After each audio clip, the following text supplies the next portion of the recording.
Right now, the plant makes 3 different kinds of paper products. Now, this partial shutdown means they'll no longer be making 2 of them, but they will continue to make the paper pulp that produces products like this one. You sure do see a lot of squirrels when you walk around Montevallo's park, but not all of them are up in the trees. Some of them are made out of trees. More and more people are coming here for their news, which means that fewer people than ever are using this, or the paper that it's printed on. Coming up, I'll tell you how this is costing hundreds of jobs, and not just for journalists. Sand, a volleyball net in great weather. That sounds like the perfect recipe for a volleyball tournament. But one local organization is having a hard time finding that secret ingredient. People who want to come and play the game. Now, the hikers must carry everything they'll need for their 6-day trip down these roads on their backs. One said that his backpack weighed about 39 pounds. That's like 13 of that 3-pound weight. And if you're planning a stroll to a dark part around campus, you can expect to see a lot more lighting there. That's just part of the university's plans to increase security measures.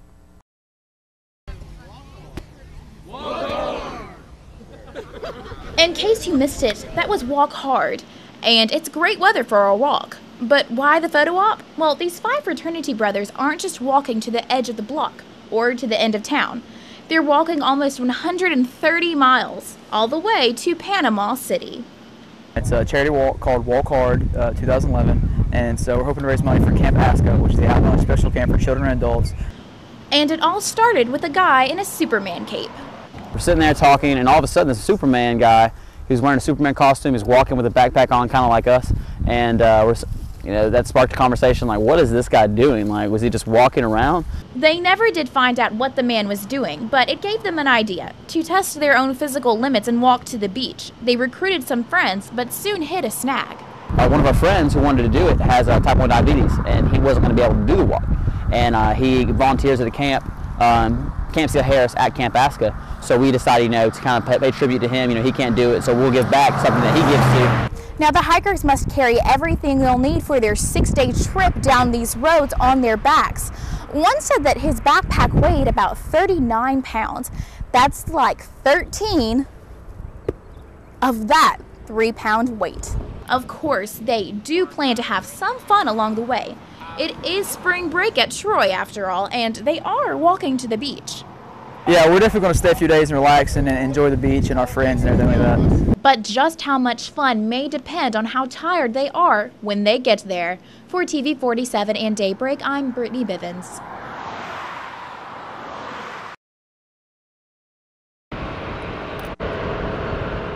The Abitibi-Bowater plant has stood in Childersburg since the 1940s. It employs 400 people from this area. But at the end of the month, 200 of those employees will lose their jobs. We had communicated with them, and the morning that they sent the press release out, I did get a call that morning before it did come out just to let me know what was going on. The part that's facing a shutdown is a pilot program that Abitibi-Bowater started just last year. The company made newspaper print for years, but a decline in paper sales left it looking for a way to fill in those financial gaps.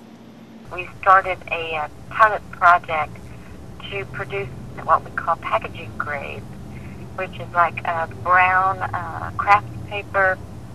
It would have required us to invest multi-millions of dollars. Right now, the plant makes 3 different kinds of paper products. Now, this partial shutdown means they'll no longer be making 2 of them, but they will continue to make the paper pulp that produces products like this one. The shutdown is expected to have an impact on more than just the local workforce. Neighboring towns expect to see some of their residents laid off too. Of course, you'd heard rumors for the last month or so. We'd heard rumors about it, and it's always a sick feeling in your stomach when you start hearing rumors. And as the headlines about the closing come pouring out, one thing's for sure: they won't be written on paper from Abitibi-Bowater. For TV 47 and Daybreak, I'm Brittany Bivens. Think you could manage to do this? Well, plenty of people did last Saturday. That's when Get Healthy Talladega had its kickoff celebration at Noble Park. The event was sponsored by American Pediatrics to promote awareness on childhood obesity. We have 31% of pediatric age group who are more than obese. So we wanted to bring an awareness to the population to know that there is a healthier option available. And Alabama has been ranked the second most obese state in the country for 2 years running. But the Get Healthy Talladega initiative wants to change all that. Local nonprofit groups are on hand to give out information on making healthier choices. Great turnout. We had 120 people that started the obesity awareness walk at Sylacauga Pediatrics this morning. They walked all the way here to Noble Park. And the message here today was all about getting moving, whether that's from taking a walk here on the trail or just having a little fun on the tire swing. And there was plenty of moving going on. Impromptu dancing broke out around the park and prizes were given to the best hula hoopers. But with all of this exercising going on, how much fun could this day really have been? Most fun part of the day? Oh, I don't know. It's been all fun, so I don't know if any watching them hula hoop. That was fun. Maybe more than you'd think. Let's go to work. For TV 47 and Daybreak, I'm Brittany Bivens. 2 hops this time. 2 hops this time. Right. There's still no sign of a Montevallo student who disappeared last week. Police last saw Robert Hardin Jr. walking on 119. They say he was wearing a hooded sweatshirt. Now, police don't expect foul play, but anyone who has any information about his whereabouts is encouraged to call the police. If you've been running around Walmart wanting some help with your groceries, then want no more. Walmart opened a new service today called Pick Up Today. It works like this. You go online, choose the items you'd like, then a few hours later go to your local store and pick them up.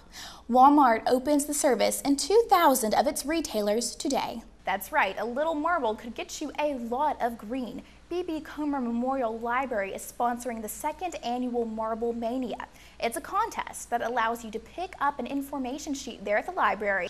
Today is Pie Day, and we're not talking about that kind you had for dessert last night. Today celebrates the number pi, an irrational number that can be traced millions of places, but that begins with today's date. 314. Students at the University of Alabama's Math Club celebrated the day with a math competition, t-shirts, and of course, cherry pie.